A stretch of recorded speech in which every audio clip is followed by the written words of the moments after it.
Selamat siang, Ibu Yeni dan rekan-rekan semua. Kami dari kelompok 6 ingin mempresentasikan materi tentang revenue. Berikut anggota kelompok 6 yang itu ada saya sendiri, J. Heskiel, berikut dengan NIM-nya, ada Kak Maisaro juga berikut dengan NIM-nya, dan ada Kak Afriza juga dengan berikut NIM-nya.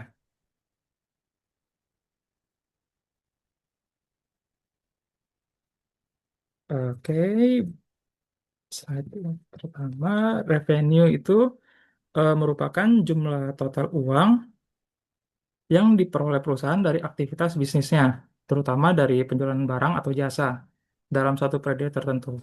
Pendapatan ini merupakan arus masuk bruto atas manfaat ekonomi yang diperoleh dari aktivitas normal perusahaan dan belum dikurangi dari biaya-biaya operasional. Dalam laporan keuangan, pendapatan sering disebut juga dengan top line karena posisinya itu dia di bagian atas pada laporan laba rugi. Pendapatan juga mencerminkan kemampuan perusahaan untuk menarik pelanggan dan menghasilkan penjualan, serta menjadi indikator kesehatan keuangan perusahaan.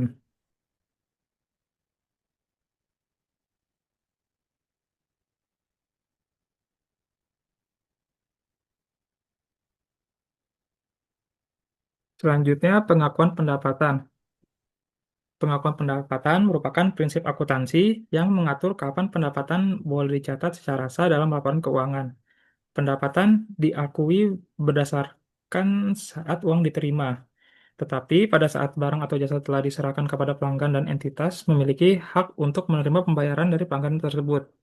Di Indonesia, pengakuan pendapatan diatur dalam PSAK 72 yang mengacu pada IFRS 15. Prinsip ini bertujuan untuk menjamin akuntabilitas dan transparansi laporan keuangan sehingga tidak misleading, menegaskan bahwa pendapatan harus diakui secara bertahap sesuai dengan pemberian layanan atau penyerahan barang. Contohnya itu pengakuan pengakuan pendapatan merupakan pendapatan penjualan produk yang diakui saat penyerahan barang diterima. Jadi pendapatan jasa diakui saat jasa telah diberikan dan bisa ditagih, serta pendapatan dari bunga ataupun sewa diakui sesuai dengan waktu penggunaan. Selanjutnya, berdasarkan PSAK 72 tentang pendapatan dari kontrak dengan pelanggan, revenue itu diakui ketika entitas memenuhi kewajiban untuk mengalihkan barang atau jasa yang dijanjikan kepada pelanggan, yaitu saat memperoleh pengendalian atas aset tersebut. Pendapatan diakui sesuai dengan pemenuhan kewajiban pelaksanaan dalam kontrak yang bisa terjadi pada suatu waktu atau secara berkelanjutan sepanjang waktu. Jadi PSAK 72 itu memperkenalkan eh, model 5 langkah dalam pengakuan pendapatan. Yang pertama itu mengidentifikasi kontrak dengan pelanggan. Yang kedua, mengidentifikasi kewajiban pelaksanaan dalam kontrak. Yang ketiga, menentukan harga transaksi. Yang keempat, mengalokasikan harga transaksi ke kewajiban pelaksanaan. Dan yang kelima, mengakui pendapatan saat entitas memenuhi kewajiban pelaksanaannya. Jadi PSAK 72 itu bertujuan untuk memberikan informasi yang lebih relevan dan andal tentang sifatnya, jumlah, waktu, dan ketidakpastian pendapatan yang muncul dari kontrak dengan pelanggan. Nah, selanjutnya eh, itu kita menjelaskan eh, yang tadi 5 model langkah itu. Jadi yang pertama itu ada mengidentifikasi kontrak, yaitu langkah pertama. Jadi itu langkah pertama itu memastikan ada kesepakatan antara penjual dan pembeli yang mengatur hak dan kewajiban kedua pihak. Contohnya, pelanggan menyetujui pembelian produk di e-commerce dan kita menyetujui untuk mengirimkan barang tersebut. Nah, selanjutnya itu mengidentifikasi kewajiban pelaksanaan.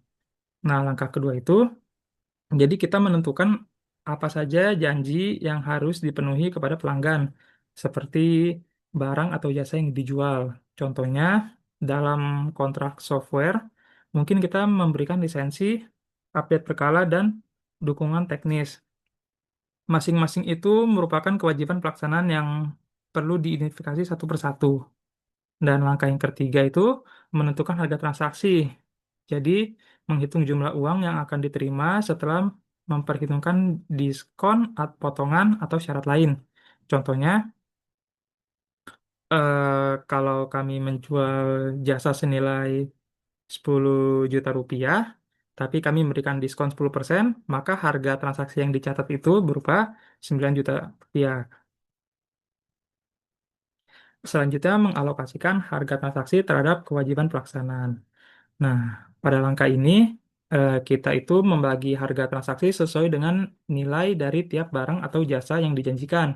Contohnya, dalam paket software senilai 10 juta rupiah, lisensinya sebesar 7 juta rupiah dan supportnya sebesar 3 juta rupiah. Nah, pendapatannya itu akan dicatat sesuai pembagian ini. Jadi, yang pembagiannya 10 juta itu ada 7 jutanya dari lisensi dan 3 jutanya dari supportnya itu. Jadi dicatatnya masing-masing. Nah, yang langkah terakhir itu mengakui pendapatan pada saat entitas memenuhi kewajiban pelaksanaannya. Pada langkah terakhir ini, kita mencatat pendapatan ketika barang atau jasa yang sudah diserahkan kepada pelanggan. Contohnya, kalau kita sudah mengirim barang hari ini, pelanggan terima besok, maka pendapatan itu baru bisa diakui begitu barang diterima oleh si pelanggan dan tidak ada kewajiban tambahan. Next ada pengukuran pendapatan. Jadi secara sederhana pengukuran pendapatan itu merupakan menentukan berapa nilai yang layak dicatat sebagai pendapatan ketika transaksi ekonomi terjadi. Berdasarkan PSAK 72, pendapatan diukur berdasarkan jumlah harga transaksi yang telah dialokasikan untuk setiap kewajiban pelaksanaan dalam kontrak dengan pelanggan. Jadi harga transaksi ini merupakan jumlah imbalan yang menjadi hak perusahaan atas barang atau jasa yang telah dialihkan kepada pelanggan. Misalnya, jika perusahaan menjual barang dan juga memberikan layanan purna jual, maka pendapatan dari kedua aktivitas tersebut harus dipisahkan dan diukur secara proporsional sesuai dengan nilai ekonominya. PSAK 72 juga menegaskan bahwa pendapatan tidak termasuk jumlah yang dipungut atas nama pihak, pihak ketiga, seperti pajak penjualan. Jadi, tujuan utamanya pengukuran ini merupakan agar pendapatan yang dicatat itu benar-benar mencerminkan nilai ekonomi sesungguhnya yang diterima perusahaan, bukan hanya angka nominalnya. Oke, slide selanjutnya akan dilanjutkan dengan rekan saya, itu Kamai Saroh. Maka selanjutnya ada dasar pengukuran pendapatan. Pendapatan ini adalah sejumlah uang yang kita terima dari hasil menjual barang atau jasa, di mana ada 4 dasar pengukuran. Yang pertama ada harga pertukaran masa lalu atau historical cost. Ini adalah harga pokok sumber daya saat kita mendapatkannya. Biasanya ini digunakan untuk mengukur persediaan, peralatan, dan aktiva lain. Yang kedua ada harga pertukaran pembelian. Harga ini biasanya disebut dengan harga pokok penggantian, yaitu harga yang harus dibayar saat ini untuk memperoleh kembali sumber daya yang sama jika sumber daya yang ada sekarang ini sudah tidak tersedia. Yang ketiga ada harga pertukaran penjualan. Harga ini biasanya diidentifikasikan sebagai harga yang berlaku saat ini, dan kondisi harga kemungkinan besar stabil atau perubahan ini tidak bersifat material, misalnya untuk pertukaran logam mulia. Yang keempat ada harga pertukaran masa mendatang. Harga ini menunjukkan jumlah uang yang akan diterima di masa depan, tapi nilainya bisa dihitung berdasarkan nilai sekarang. Cara ini digunakan untuk memperkirakan harga pokok di masa depan, misalnya ada proyek yang masih berjalan atau penjualan secara kredit. Selanjutnya, pengukuran pengungkapan pendapatan. Pengukuran pengungkapan pendapatan ini adalah tahap penyajian informasi dalam laporan keuangan, yang dimana ini menjelaskan tentang bagaimana perusahaan mengakui pendapatan dan juga dari mana pendapatan tersebut berasal. Misalnya, dari penjualan produk, pemberian jasa, bunga, atau bahkan sewa. Di mana tujuannya ini adalah untuk memberikan transparansi dan pemahaman yang lebih baik lagi bagi pengguna laporan keuangan, seperti investor, kreditor, dan analis. Untuk investor ini untuk menilai potensi laba dan risiko, lalu kreditor untuk menilai kemampuan perusahaan dalam membayar kewajiban. Yang untuk analis ini untuk membandingkan kinerja antar perusahaan secara adil. Standar aturan. Standar aturan akuntansi untuk pendapatan ini diatur dalam PSAK 72, yang sebelumnya itu diatur dalam PSAK 23, di mana ada beberapa perbedaan dari PSAK 72 dan 23, yaitu kalau dalam PSAK 23 ini mengakui pendapatan pada saat risiko dan manfaat barang atau jasa ini sudah berpindah ke pelanggan. Fokusnya adalah pada waktu transaksi selesai. Sedangkan pada PSAK 72 ini mengakui pendapatan berdasarkan pemenuhan kewajiban kinerja, yaitu saat perusahaan ini benar-benar memberikan manfaat ekonomi kepada pelanggan, bisa secara bertahap atau bahkan sekaligus. Yang kedua, kalau dalam PSAK 23 itu menilai pendapatan berdasarkan jumlah yang pasti yang akan diterima, sedangkan dalam PSAK 72 ini akan memperhitungkan harga transaksi variabel seperti diskon, bonus, atau insentif dengan estimasi yang lebih realistis terhadap jumlah yang benar-benar akan diterima. Selanjutnya,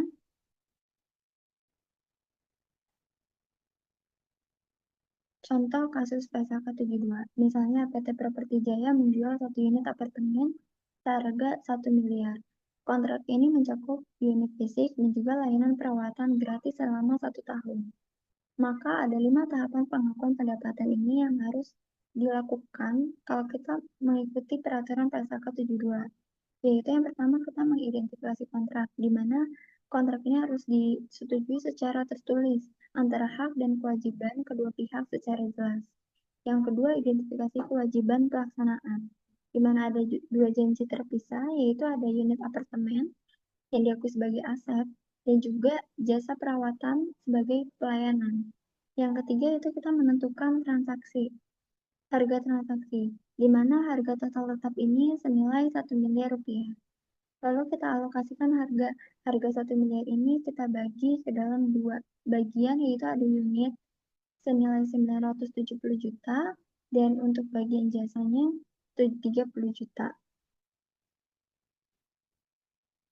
Selanjutnya, untuk mengakui pendapatan ini ada dua pendapatan yang kita akui. Yang pertama ada pendapatan unit, yaitu diakui sepanjang waktu, di mana selama masa konstruksi sesuai dengan persentase penyelesaian, karena pembeli mengendalikan aset yang sedang dibangun. Yang kedua ada pendapatan jasa, yaitu di mana diakui selama 1 tahun secara merata dimulai dari unit itu diserahkan. Jadi kesimpulannya adalah pendapatan ini adalah semua uang yang kita dapat dari menjual barang atau jasa, di mana aturan baru dalam catat laporan pendapatan adalah PSAK 72 yang menggantikan PSAK 23. Aturan ini mengharuskan perusahaan mencatat pendapatan bukan saat uang diterima, tapi saat perusahaan benar-benar memberikan atau menyerahkan barang atau jasa kepada pelanggan. Proses pencatatan ini harus mengikuti 5 langkah untuk memastikan pendapatan dicatat sebagai nilai yang benar-benar dan transparan. Sekian dari kelompok kami. Wassalamualaikum warahmatullahi wabarakatuh. Terima kasih.